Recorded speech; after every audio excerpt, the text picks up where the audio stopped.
नमस्कार। आपने मुग़ल एम्परर के बारे में बहुत सी बातें सुनी होंगी। उसी में है मुग़ल हरम। क्या है रियलिटी? मुग़ल हरम रियलिटी के बारे में आज हम आपको विस्तार से बताएंगे। मुग़ल के हरम में भेजी गई लड़कियां क्या कभी बाहर निकल पाती थीं? मुग़ल हरम की लिए रियलिटी क्या थी, हम आपको बता रहे हैं। वीडियो में बने रहिएगा, वीडियो छोड़ के कहीं मत जाइएगा। मुग़लों ने भारत में 333 साल शासन किया। इस दौरान मुग़लों के हरम की चर्चा खूब तेज बनी रही। इतिहासकारों ने इस पर खूब लिखा और मुग़ल के हरम में अलग अलग देशों की लड़कियां थीं। कोई दास प्रथा के कारण वहां पहुंची थी तो कोई कुछ मुग़ल बादशाहों के तोहफे में मिली थी। लेकिन सवाल यह उठता है कि मुग़लों के हरम में पहुंचने के बाद कोई लड़की वापस अपने मुल्क जा पाती थी या नहीं? हरम में कैसी जिंदगी बितानी पड़ती थी? 333 साल तक भारत के विभिन्न हिस्सों में राज करने वाले मुग़ल किसी न किसी विषय को लेकर चर्चा में हमेशा बने रहे हैं। मुग़ल काल पर आज भी किताबें लिखी जा रही हैं। इतिहासकार उस जमाने के कुछ अनछुए पहलू को नए सिरे से देखकर टटोलने की कोशिश कर रहे हैं।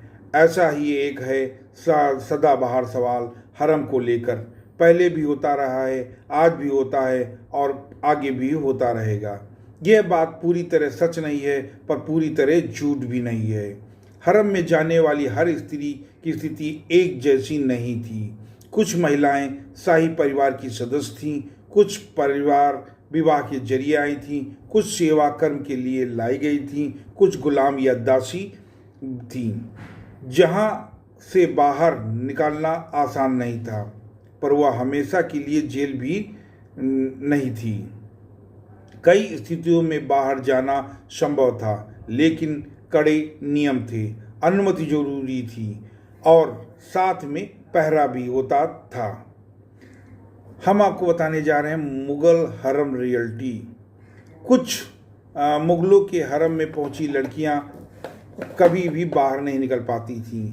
कैसी होती थी जिंदगी? मुग़ल दौर में हरम शब्द का अर्थ केवल प्रेम प्रसंग नहीं था, वह शाही घर का अंदरूनी हिस्सा था। इसे अक्सर जनाना भी कहा जाता था, जहां बादशाह की माँ, बेगम, बेटियां, रिश्तेदार, महिलाएं, दासियां और दाइयां और महिला सेवक रहती थीं। इस दुनिया के अपने अलग नियम थे, अपनी सुरक्षा थी, अपना शासन और प्रशासन हुआ करता था।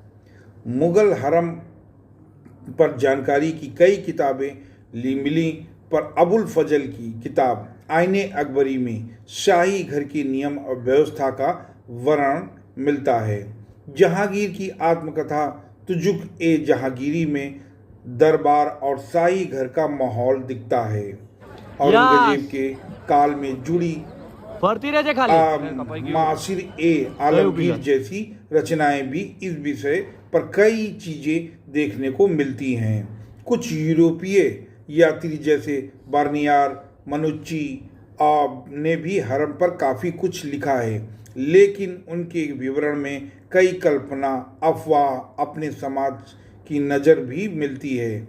इसलिए इतिहासकार आमतौर पर कई स्रोत मिलकर निष्कर्ष निकालते हैं। हरम में की सुरक्षा बहुत मजबूत थी। प्रवेश सीमित था, पुरुषों का आना जाना बहुत नियंत्रित था। कई जगह मिलता है हिजड़े या नपुंसक सेवक, पहरेदार और प्रबंधक की भूमिका निभाते थे। महिला कर्मचारियों का भी बड़ा नेटवर्क होता था। हर काम के लिए अलग अलग लोग होते थे। रसोइये, कपड़ा, दवा, शिक्षा, संदेश ले जाने की व्यवस्था अलग अलग होती थी। हरम में कौन रहती थी? हरम एक बहुत बड़ा घर था, छोटे परिवार जैसे नहीं। यहाँ कई श्रेणियाँ थीं। बादशाह की माँ का ऊंचा दर्जा माना जाता था। मुख्य बेगम वरिष्ठ बेगम में प्रभावशाली थी। राजकुमारियाँ भी यहीं रहती थीं। दाइयाँ आया बच्चों की देखभाल करती थी। दासियाँ और सेविकाइयाँ घरेलू काम संभालती थीं। कारीगर और महिलाएं कढ़ाई, कपड़ा, सजावट का भी काम करती थीं। अब आपके जानकारी में दिलाना चाहता हूँ हरम की दिनचर्या कैसी होती थी। हरम का जीवन केवल सजावट और आराम नहीं था। कई महिलाओं का जीवन अनुशासन से बंधा हुआ करता था। दिनचर्या में प्रायः सुबह की प्रार्थना, धार्मिक काम, बच्चों की देखभाल करना, सिलाई, कढ़ाई, बुनाई जैसे काम आते थे।